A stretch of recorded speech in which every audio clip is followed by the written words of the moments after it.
Isang kasambahay ang nabiktima ng inihinalang dugo-dugugang sa Luzon na Mandaluyong.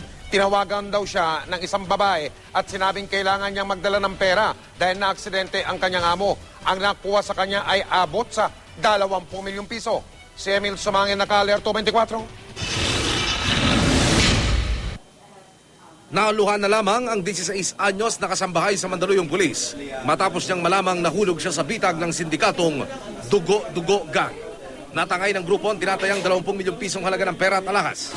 Tulad ng mga kadalasang modus ng dugo-dugo, tinawagan ang kasambahay ng isang babae at sinabihan itong nadisgrasya ang kanyang amo.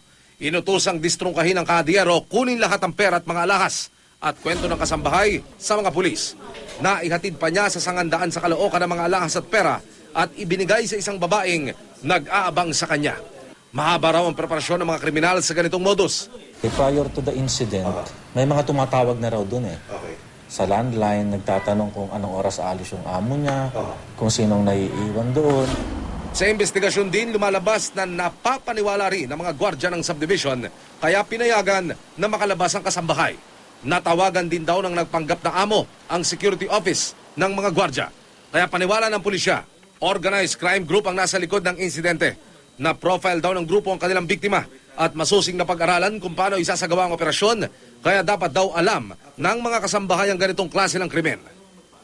I-orient nila yung katulong nila na kung sakali may mga ganitong tawag na kesyo na-disgrasya siya, siguraduhin niya, tumawag muna siya. Kasi may cellphone naman yan eh. Siguraduhin niya na yung amo niya ay talagang na-disgrasya. Hindi muna pinangalanan ng pulisya ang pamilya ng biktima para na rin sa kanilang seguridad. Magtatatlong linggo pa lang daw nagtatrabaho ang kasambahay sa pamilya. Ang nakausap naming employment agency, sinisiguro daw na bago i-deploy sa kanilang mga kliyente, isinasailalim muna nila sa orientation at skills training. Dapat din daw kumpleto ang requirements tulad ng NBI at police clearance. Kasama na raw sa orientation ang ipaliwanag kung ano at paano ang estilo ng dugo-dugo gang. Halimbawa may tatawag, di nila ini-entertain yun kung hindi nila kilala. Wala po ang amo namin. Di sila pwedeng unless kung kilala nila na talagang amo nila ang kausap nila. Emil Sumangil, naka-alerto 24.